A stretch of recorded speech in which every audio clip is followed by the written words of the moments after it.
So Marla is a public speaking trainer and founder of Expressive Intelligence, a pioneering framework helping communicators become fully expressed and impactful.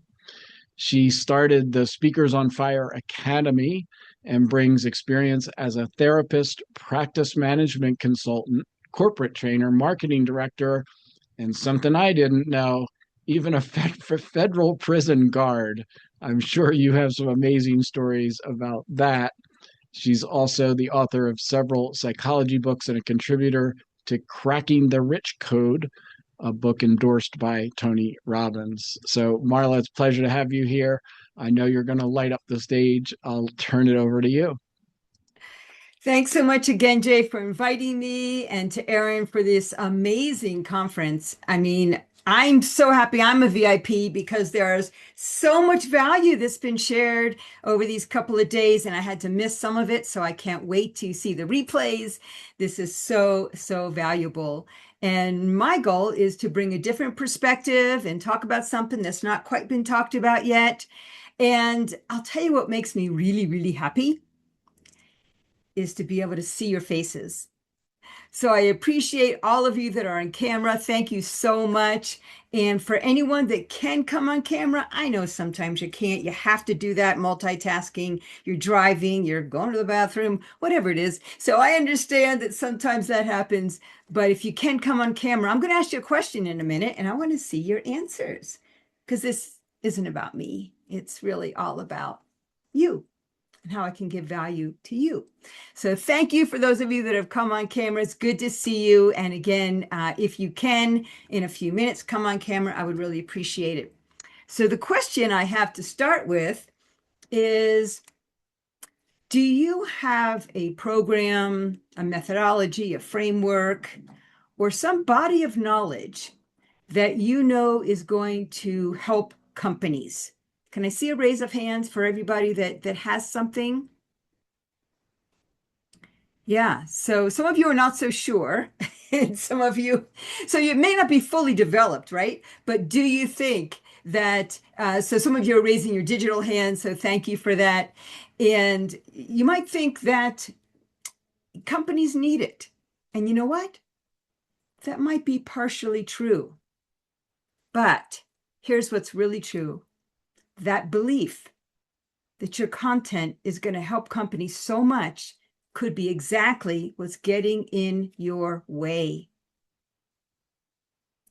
So I want to talk about the difference between speakers and trainers, and to know that the content is not the most important part. And I talk about this with speakers too. It's like your content is important. Your words are important, but it's only about 10, maybe they say 7% of your communication. And as a trainer, your content isn't the most important thing. Your credentials are not the most important thing.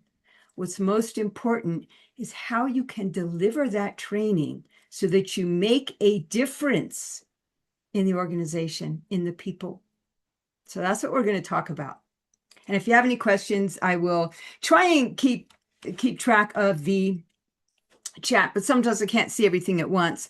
So what I want you to write down right now, you can put it in the chat, but this is for you. So write it down somewhere or put it on your computer. What is the training that you either currently offer or that you're thinking about offering if you're not yet a corporate trainer? What is that training? Explain it in a sentence or two at the most. And then I also want you to write down, what is the constraint that it helps? And I'm going to give you 30 seconds or so to write that down and just let it simmer. And while you're doing that, I'm going to share my screen and hope my PowerPoint obeys today because it hasn't been very good this morning. So we'll see how that works. I think I can share screen. We will see how this works.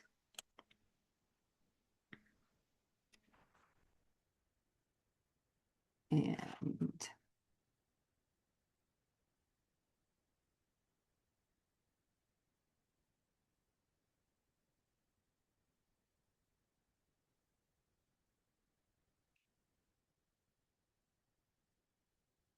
Curtains are opening.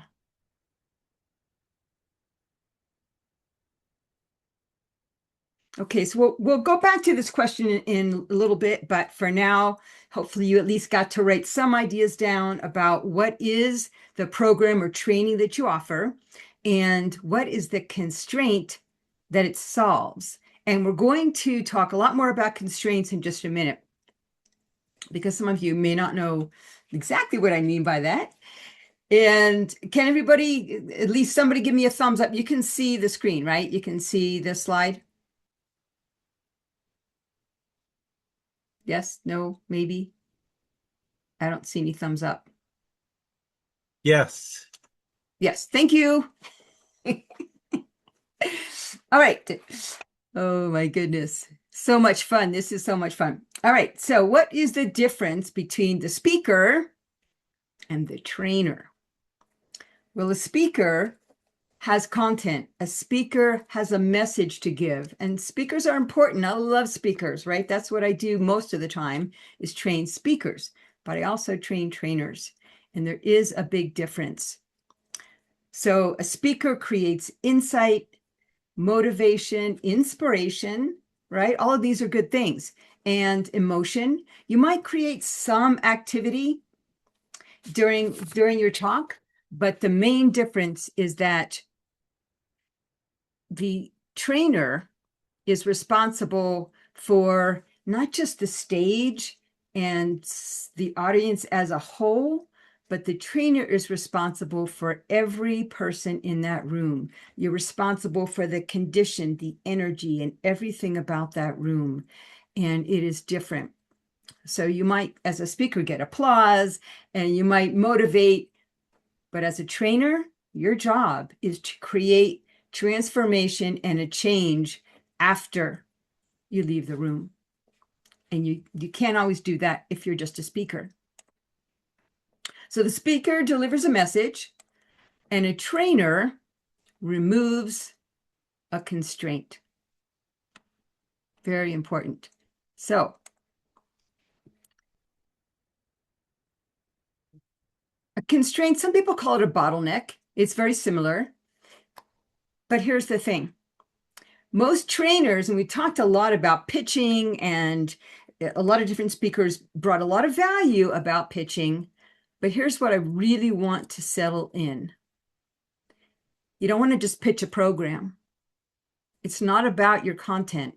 So you're a leadership trainer, right? So you don't want to just say, hey, I've got a great leadership program. It's really going to help you. You're a wellness person. You don't want to just say, hey, you know, we've got this great fitness, this great wellness, emotional wellness, physical wellness, whatever it is.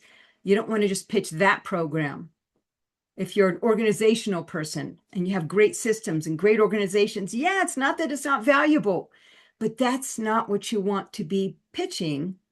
You want to pitch your solution. And you want to be able to show and be convicted that convinced that you end the bottleneck. So before there's stress and conflict and disconnection and unhappiness, and after the bottleneck opens and you create engaged, happy, productive teamwork. So I don't know how many of you know about the theory of constraints and what that really means, but Eliyahu Goldratt wrote this book decades ago called The Goal, and it is the theory of constraints, which has been used in business. They're in the 30th edition, so you know he did something right.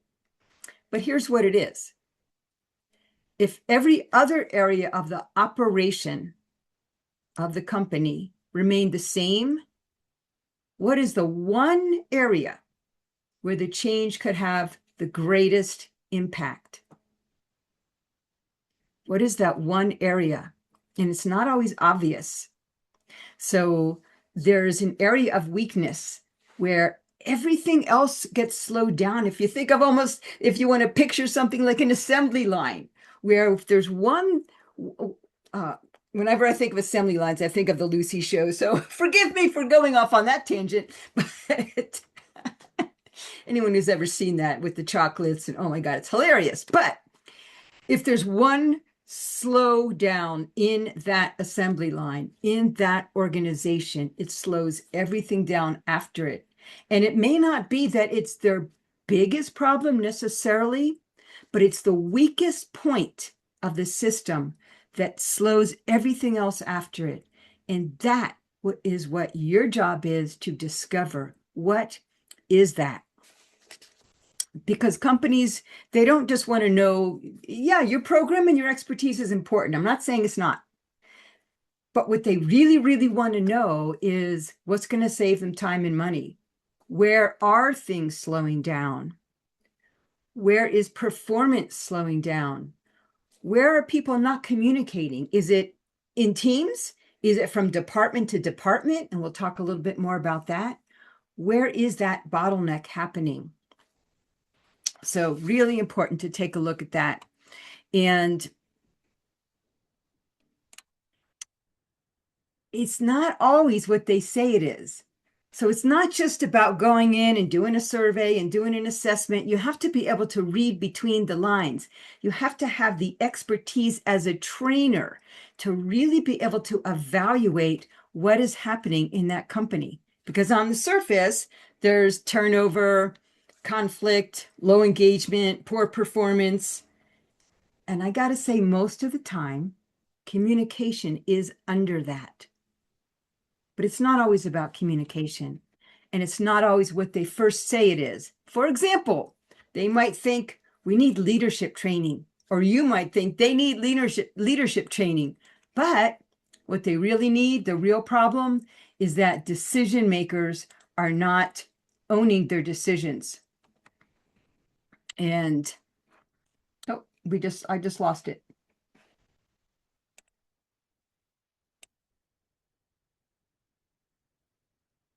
Oh, that's weird. Okay, I'm going to stop sharing for a second.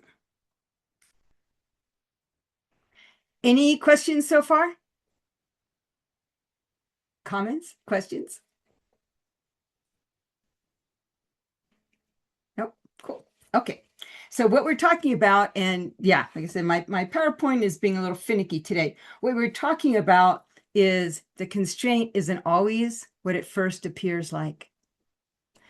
Yeah. Gurjeet, do you have a question? Yeah, I just wanted to say sometimes the corporations are not even aware that it's a problem or it's a constraint. And sometimes it's a lot of education to bring it to their notice and make them realize. Absolutely. Yeah, great point. So this is true. So what they say it is may not be what it really is, or they're just not aware of what the real problem is. And so part of your job, as some people have already talked about, is do the research ahead of time. Find out as much as you can. If I'm looking to work with a one-on-one client, I do lots of research. I look at all their digital presence. I look at their website and their social media and research them. Same with the client that you're going to have for corporate. You want to research them. And we've already mentioned, so I won't go into it, all the ways that you can research and find out information ahead of time before you even have your first meeting with them, or can even get that first meeting with them. So that's really important. All right, let's see if this will,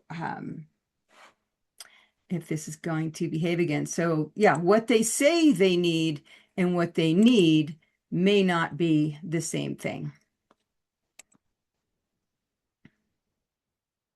Okay. So yeah, I just wanted to move that a little bit. Okay. All right. So they might say we need leadership training. They might say we need sales training.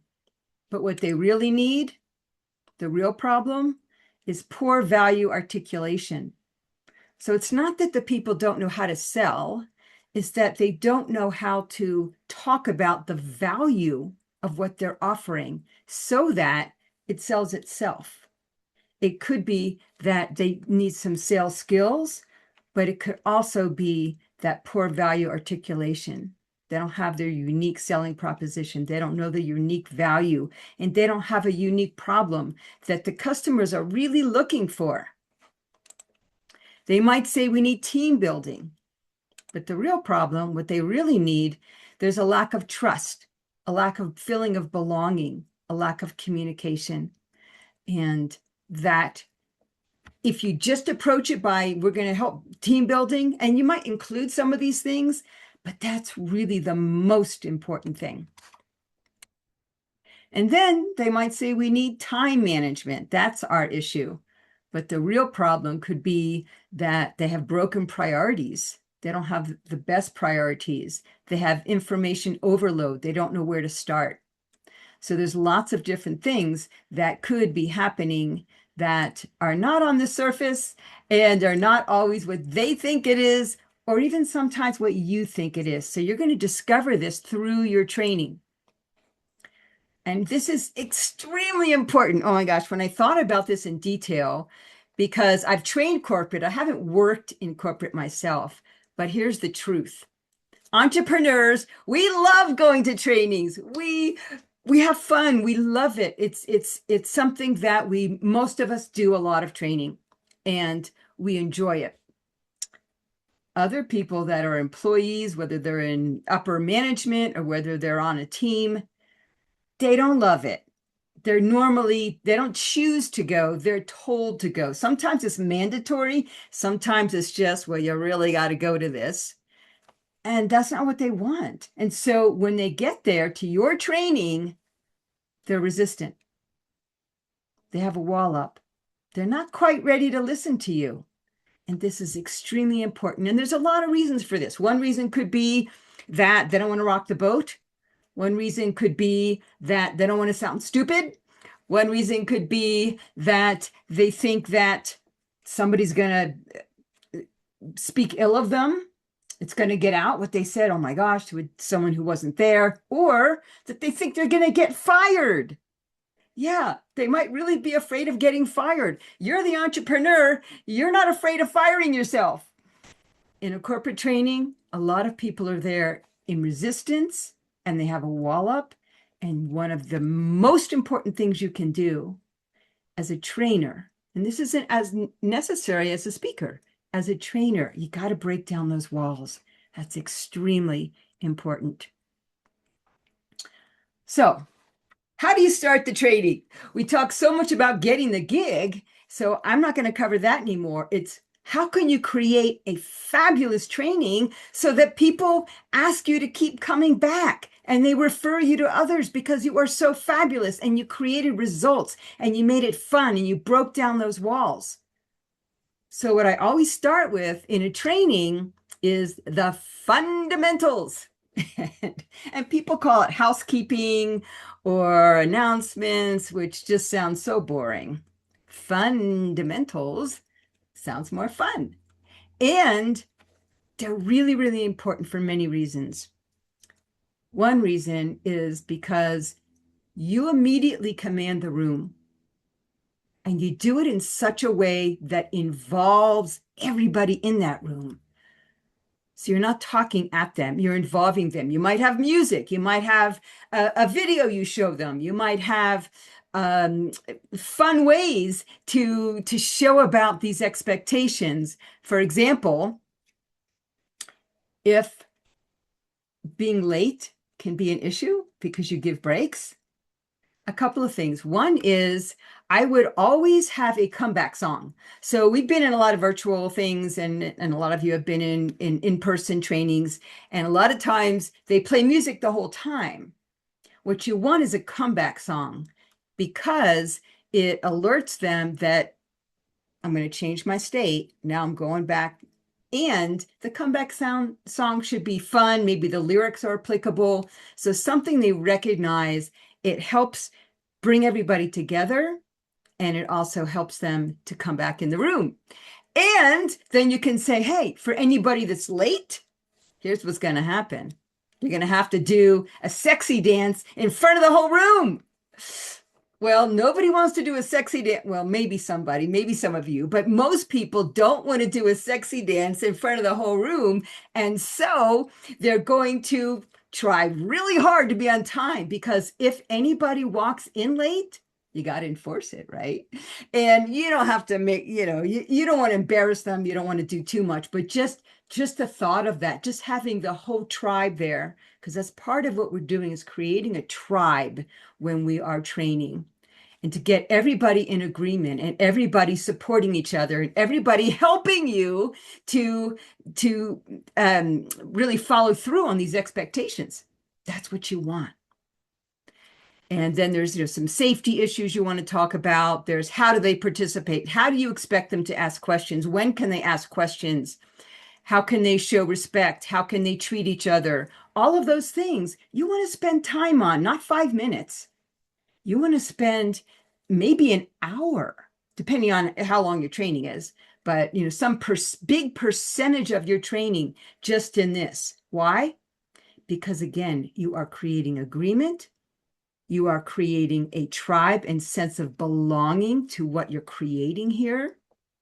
And also it kills the monster while it's little. So if you want to talk about cell phones, but you don't put anything out front, or about being late, but you don't put out anything up front, when it comes up, then you're stuck in that, authority position of having to, be the bad guy instead of making it fun. Well, here's going to be the consequence. And the consequence can be fun, or it can be just, if someone's on their cell phone and you don't want them to be, you can just have some sort of gesture or something like that. But everybody knows what that means ahead of time. So fundamentals. Most people don't spend enough time in that. And of course, as a speaker, you wouldn't spend any time in that usually. Well, how else can we get people to participate and break down those walls so we can climb the stairs to what we want? And those are the flat irons in the background. It's so funny when I created these slides that I got a little help from AI, I have to admit. And those are in my backyard pretty much, those flat iron gorgeous mountains. So I thought it was hilarious that it did that. I guess it knows me too well. Anyway, so there's so many things that you want to create before you ever start your content. This is really important. Safety. How can you make them feel safe so they can speak up? And I'm going to talk about some specific ways in a moment. But these are all the things that you have to do before that top step ever happens, before that learning ever happens, before your content ever comes in.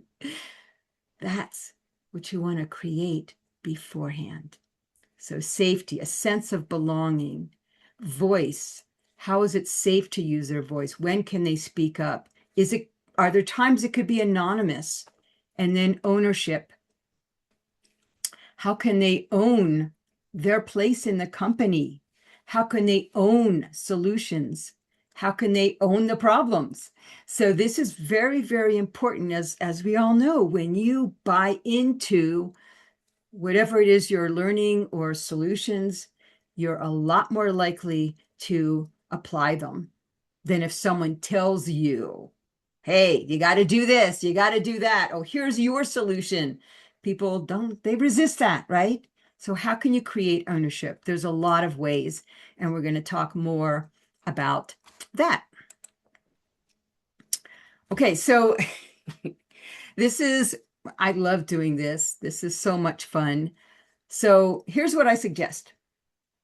Ahead of time, and I don't know anybody that does this. Typically, when you get the training, right, they agree to bring you in, then it's up to the HR or the event planner or whoever it is to write a letter, not write a letter, you know what I mean, to send the information and the invites out to the company, the people that are going to participate, right? And usually what they say is not very interesting. It's not very inviting. And that's why the sad face you saw on the computer a few slides ago is what happens. People are like, another training. But if you write the letter, you make it fun, you make it interesting. And the reason I have this slide up right now in part is because you are going to say ahead of time, and here's what you want to bring to the training: a notebook, a pen or a computer, and a silly hat. And they're going to be like, oh, why am I bringing a silly hat? Some are going to resist. Some are going to say they don't want to do that. Some are going to be real excited by it. It creates curiosity, and it shows them that you are doing something a little different.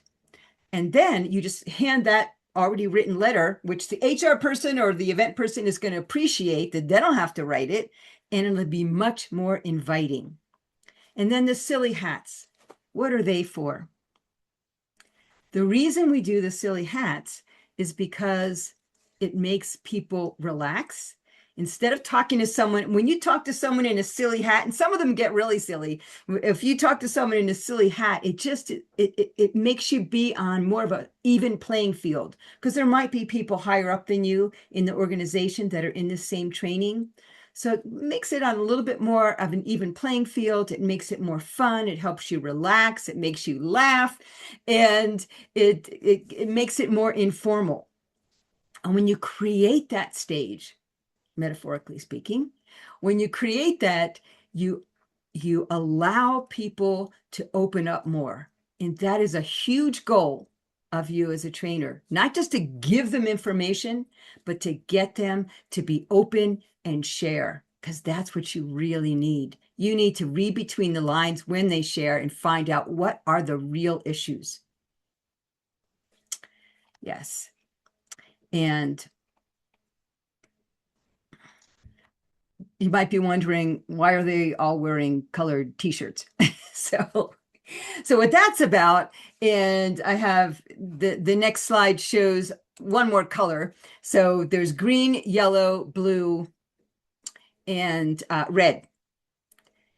And the other thing you do ahead of time in that letter is that you tell them a little bit about, you don't tell them why, but you ask them to bring different colored t-shirts. And those polo t-shirts, you can get them on Amazon for less than $10 a piece. Some people already have some polo shirts. As you can see, not every green is the same green, or blue is the same blue. But as long as they have the colored shirt and you don't tell them what it's for, then at the training, you talk about HBDI. Does anybody know what that is? So you've heard of, what's really popular is the DISC training and the bank training. And then there's Myers-Briggs, and there's a lot of different ways to assess personality and communication types. This HBDI is one of the best ways to do it. And people can get certified in it and go into it in real depth. I'm not certified, but I have studied it a lot. And it makes a huge difference in how people communicate and recognizing that. And it's not just important individual to individual, but how do the different departments communicate with each other and recognizing the difference. For example, so these people, at some point, what they do is you teach them in the morning, let's say, you teach them about what are the different 4 personality types. And you give them a lot of fun ways of learning about it instead of the boring slides and all of that. And then in the afternoon, they put on the t-shirt color that represents who they are. So the red people are the warm-hearted people, social people. And the blue people are the systems people. And the green people are the process people. And the yellow people are more the visionary creatives. And so they just self-identify. But even though what's beautiful about this too is they not only are saying who they are, but it also makes them feel like, you know what? We're all part of the same company, even though we have different perspectives, and we can still get along. That is huge. And you teach that, but you also have them embody it by wearing those t-shirts. So that's the t-shirt story. And it can be so, so valuable to talk a lot about this because, again, communication is one of the biggest bottlenecks. And how a visionary person and creative person talks to a process person, that's a big gap in the communication most of the time. You can identify which departments are more red, yellow, green, or blue. So how does the department that works on IT or process communicate with the department that works more on, client fulfillment or, helping clients? So how do the departments talk to each other too? So it's fabulous. It's very, very, very helpful. And then you want to use a lot of activities. For VIPs, I'm going to offer a masterclass where we're going to get a lot more into the constraints and a lot more into what activities you can do. So here's the thing about content again. Your content is maybe 20% of your training. Not you as a speaker. Your content's going to be most of it, even though you might do an activity. Absolutely. I always do an activity when I speak.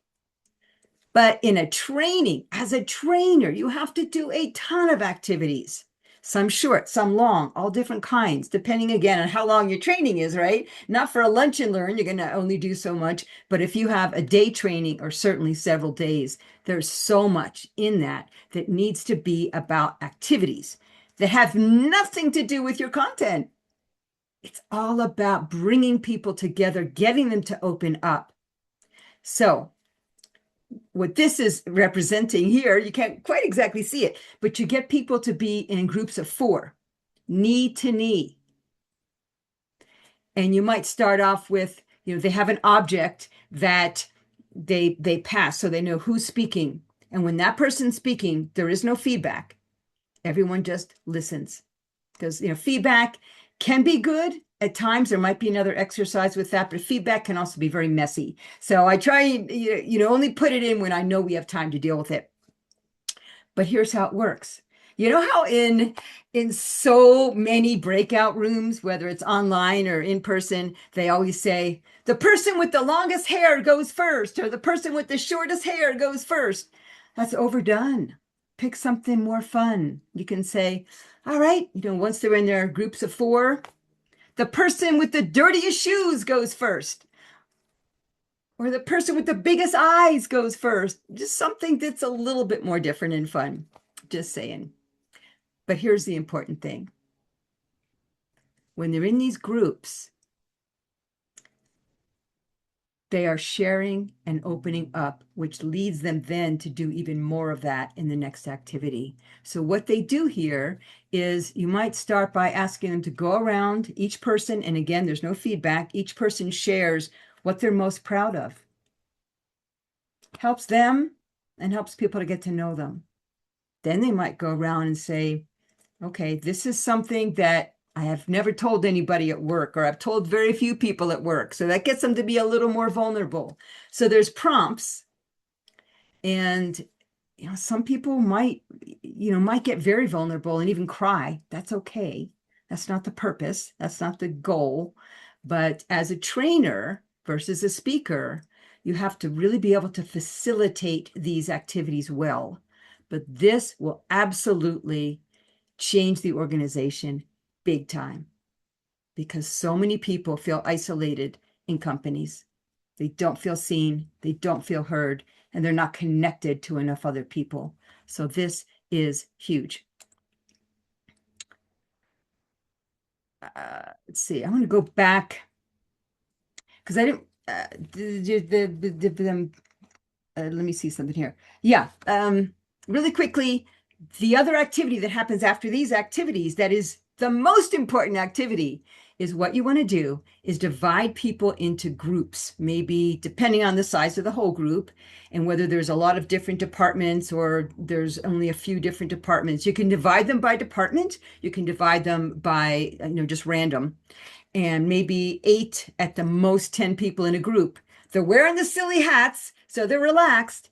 And what you tell them is they're going to, in that group, and you give them maybe half an hour to an hour, so they have time to list every single thing they think could be improved in the organization, everything that they see that could be different. And it could be systems, organization, leadership, communication. It could be how they're treated, how they feel, how promotion works. It could be, you give them a number of ideas. These are the things that you want to talk about in your group. And then you assign one group leader who's going to report to the whole group in the room, in the training, what the group came up with. But it's anonymous. Nobody besides the people in the group knows who said what. And you don't know who said what. So it's not like you're going to report them to the CEO or the leadership. When you do report the constraints that you've discovered only because you listened and you created the space and the safety for the people in the organization to do this activity. So this is huge. All right, so how to be good at both? Well, trainers need to have everything speakers have and more. So the speaker, we talked about story, stage presence. That's a huge thing that I help people with. How do you balance your entertainment factor and your trust and your stage presence? And how do you put that all together? How do you create emotion? How do you use a language that your audience of one or many or tons can relate to and that would be their language?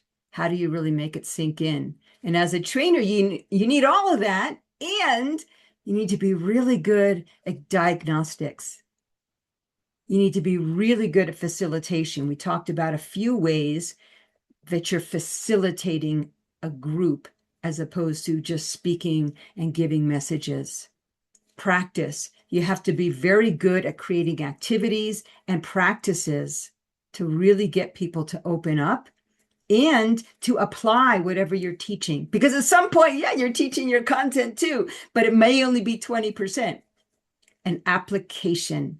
This is huge. As a speaker, you're not really responsible for what they do when they leave the room. As a trainer, you are also responsible. It's not only your responsibility, but take ownership and responsibility for creating the transformation, for creating the change, for showing them how they can apply whatever you're teaching them. That is really, really important as a trainer. Okay, so let's say the training ends. Awesome. You did an awesome job. Where some trainers fall flat is they don't have the leadership or the decision makers in the room or in the building.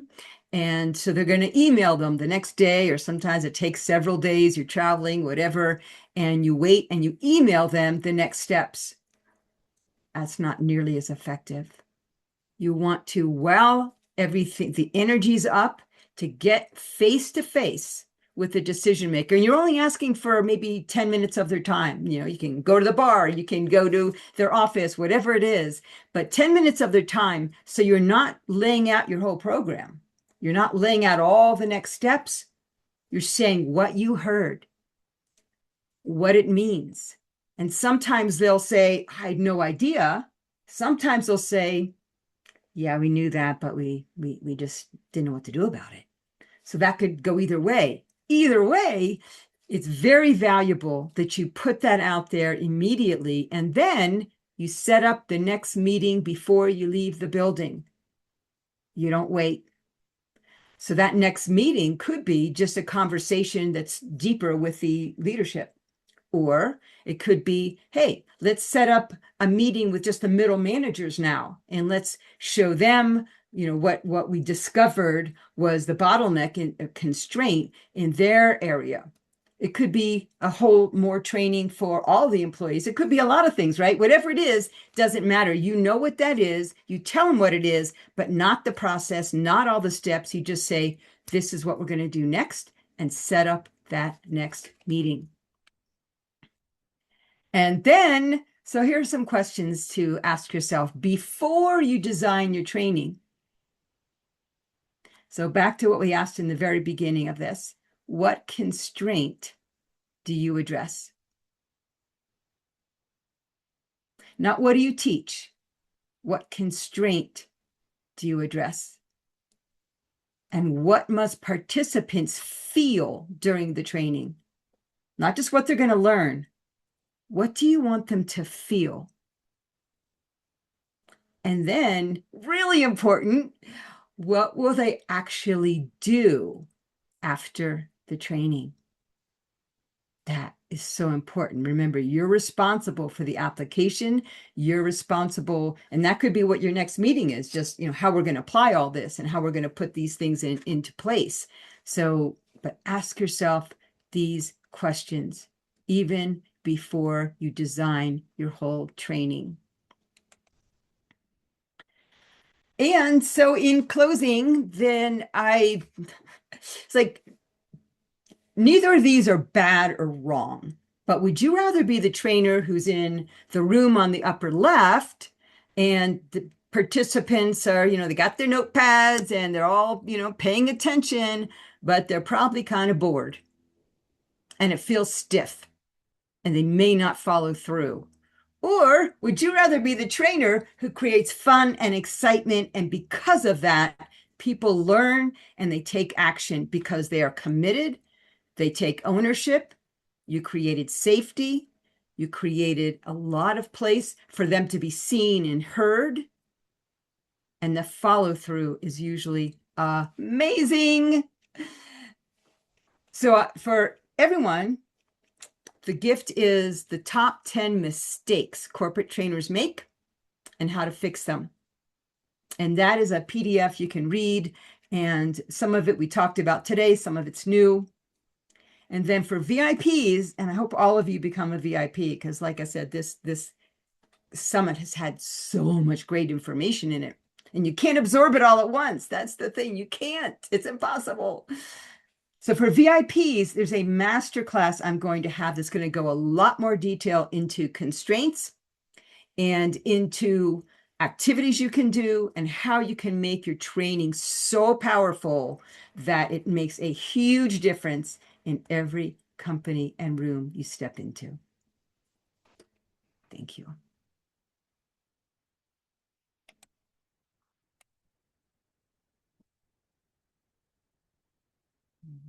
Right. So All right, Marla, thank you so much.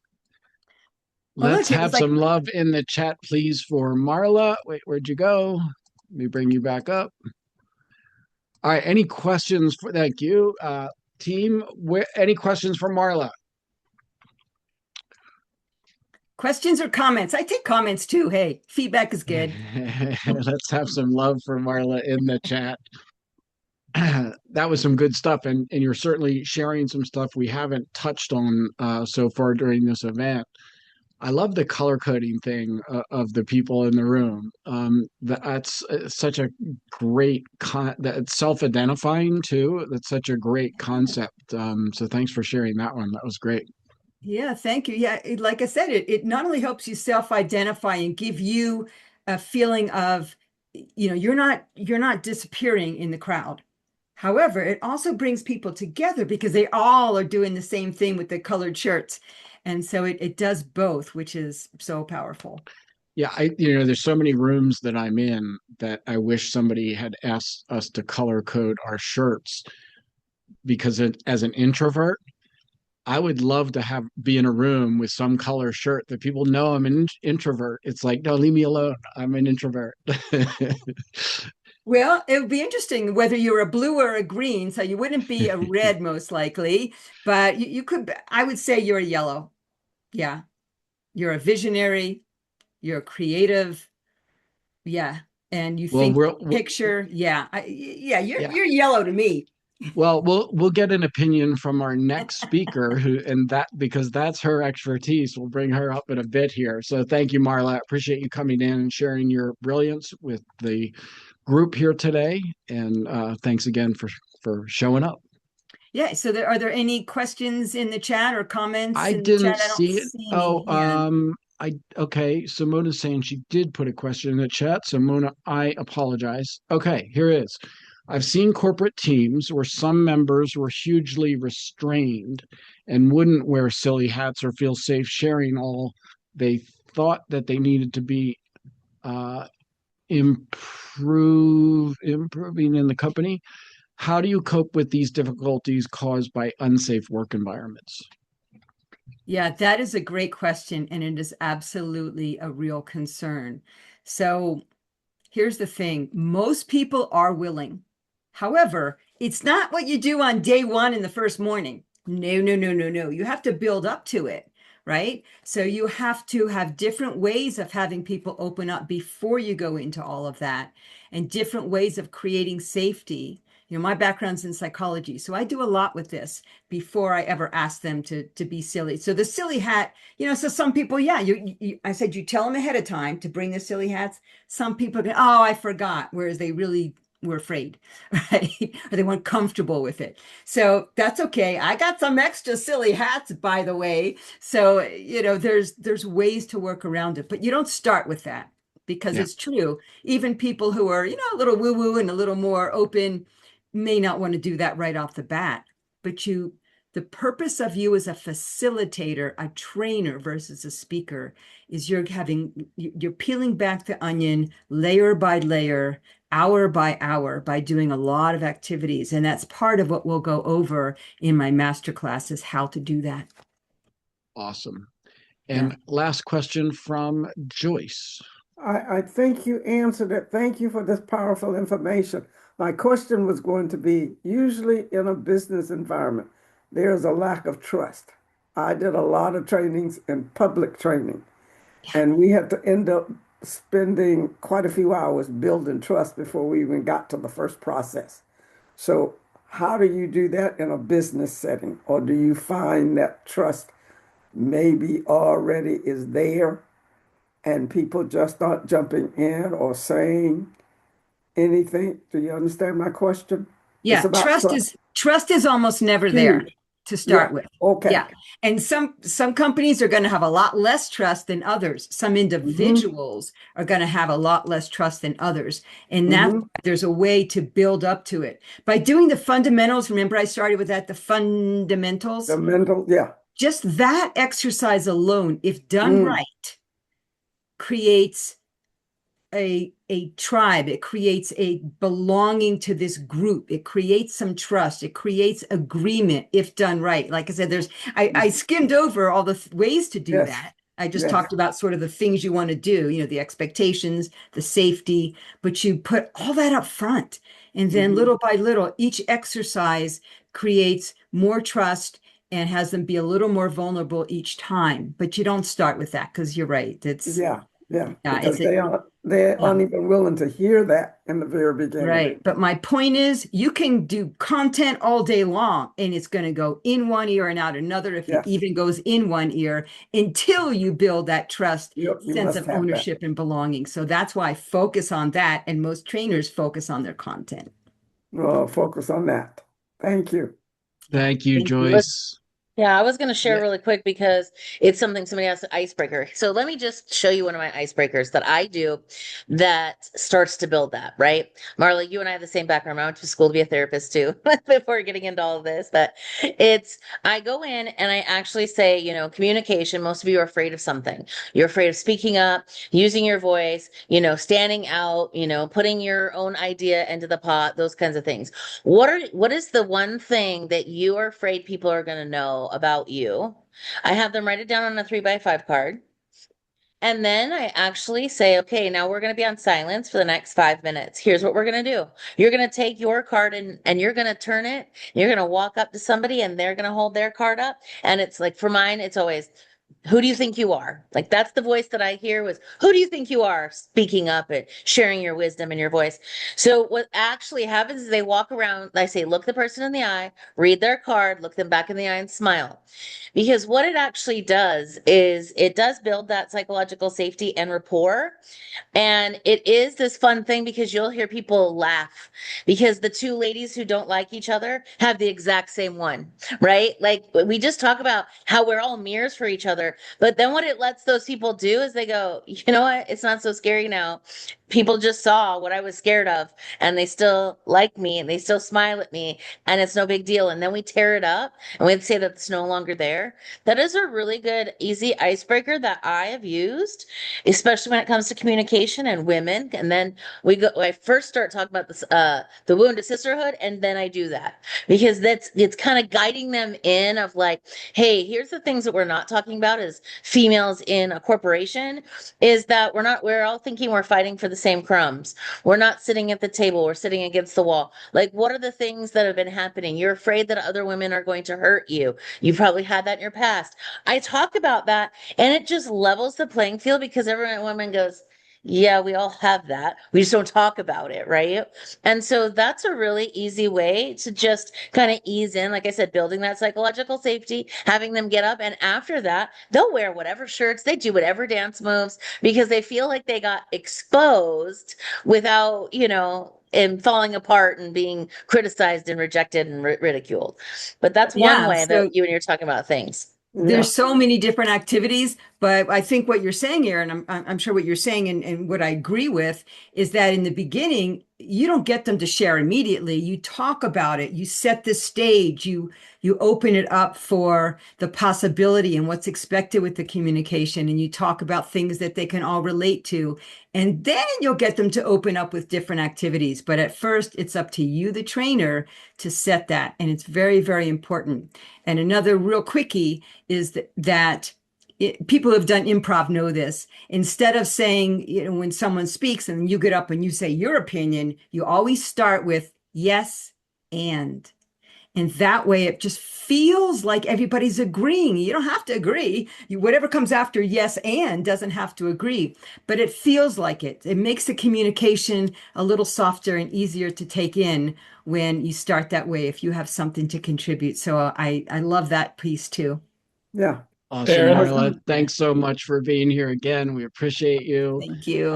And you've got Marla's information for her free gift in the chat. Please take advantage of that. So thanks again, Marla. I wanted Thank to you. celebrate one thing, Aaron. Yeah.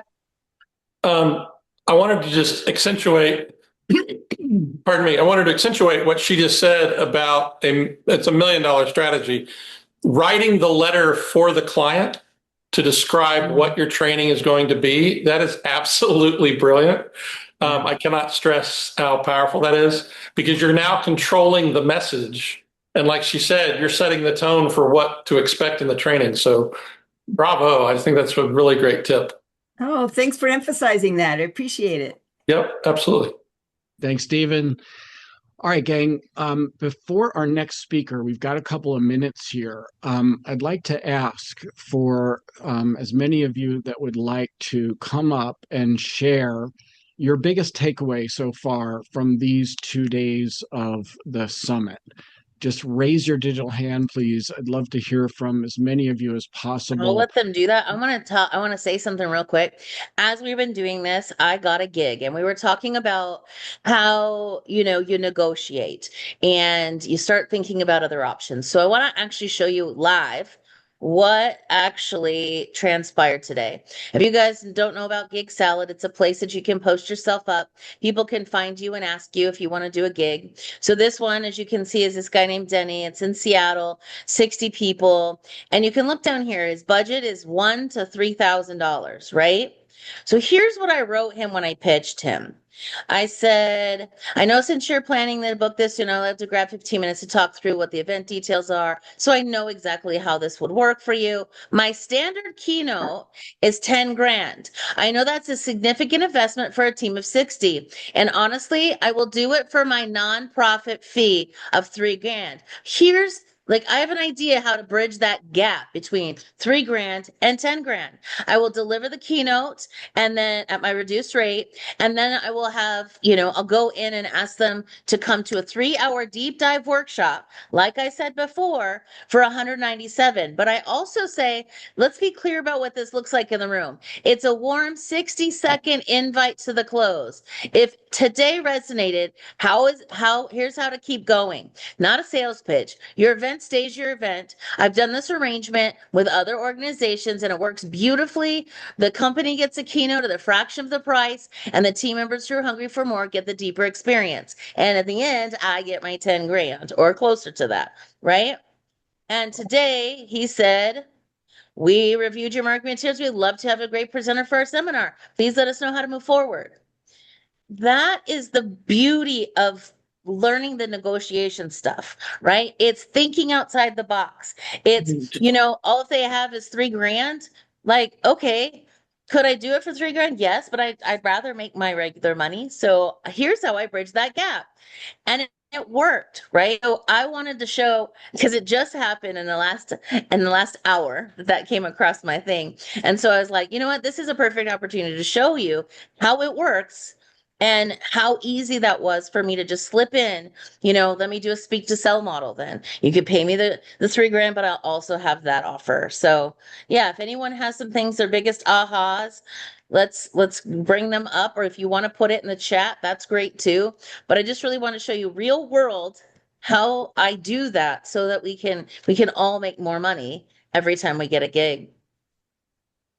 All right, Joyce. Yes, my greatest, there have been many breakthroughs that I've gotten. I even got on the phone with someone I enrolled that I work with over in Kuala Lumpur and was telling him about this. And so he wants to know, can he get together on Friday to talk, even though he knows my work, Yeah. that we can talk about how he can bring more people into the transformational side of this. And so, and my sister, and talking to her, she was just on. Another big name player, Robert White, was just on. And I mean, he opened up transformational trainings in Japan about 20, 30 years ago. And so it's popping like popcorn. People are all of a sudden calling us and saying, it's almost as if it's in the air. We are in the air Yes. right now, where we have said, look, we're tired. I'm 82 years old. And I'm You look saying, I'm done. fabulous. I'm done. I'm not catching another plane. I'll talk to you over the phone. I'm ready to hop a plane to Kuala Lumpur. Yeah, I love that. Yeah, like I said at the beginning, speakers get other speakers gigs, but even just being in the room with all of this and putting your intention in, I want corporate gigs, I want workshops, I want keynotes, I want to do this. It's bringing that energy. So don't think that you might not get that call. You might be one of the ones that's going to get a tap on the shoulder like, "Hey, I know I've been thinking about you for some reason this last couple days and I want to hire you to come in." I mean, I closed 2 deals while we've been doing this for, $2,000-$3,000 gig or $7,000 and $3,000 gig while just sitting here with all of you for the week. Yeah, he's already said he will pay me. And we haven't even talked about what he's going to pay me for. He was just Good. happy that I called him. Yeah. Well, Joyce, and that new language. These kind of people hire me, right, everybody? Hire me. That's the cognitive word here. Great Thank you. job. Thanks, Joyce. Joyce, I love it. 82 years old and popping like popcorn. Gotta love Well, what I said is I'm no longer a Jedi Knight, I'm a Yoda. it. Yes. Awesome. And thanks for showing up and being on camera and playing full out these 2 days. It's been a pleasure having you. Dr. Dr. Ruby. Ruby. Yeah. I so enjoyed listening to Roxy share yesterday about trust and all of the people who we know who already trust us to be able to do work and just following up with them. So I'd like to express my appreciation to her. She's here today. That's Thank awesome. you. She was Yeah. here earlier. I'm not sure if she's here now, but yeah, thank you, Dr. Ruby. I will make And sure she hears that. yeah, and again, you've been here the whole time on camera asking questions. Love to have your participation. Thanks so much. All Tara. right. How And about there's Tara? Tara. Yeah. Oh, I replaced her. She made her the full spotlight. Sorry about that. No worries. So I've loved all of these talks and I've taken away pieces I'm just getting into this corporate side, but I loved Alyssa Crabtree's information about storytelling and core premise statements and kind of working from the back. What's the core premise statement you want to leave with? And then working backwards to create what that is for your audience. So I think stories are super Yes. powerful. And so I appreciated that part of the presentation. Yeah. Awesome. Thanks, Storytelling Tara. is huge. And you also have been here, I think, the whole time on camera. Appreciate your participation and Most thanks of for it, that share. except Most for of a it. few Okay. meetings I had to take. But Yeah. yes. Awesome. Thanks for sharing. All right, gang, let's transition to our last speaker of this event. And it's a pleasure for me to introduce this woman. Let me find her and bring her up. I know she's here. There's It's my hype Amy. girl hands. I'm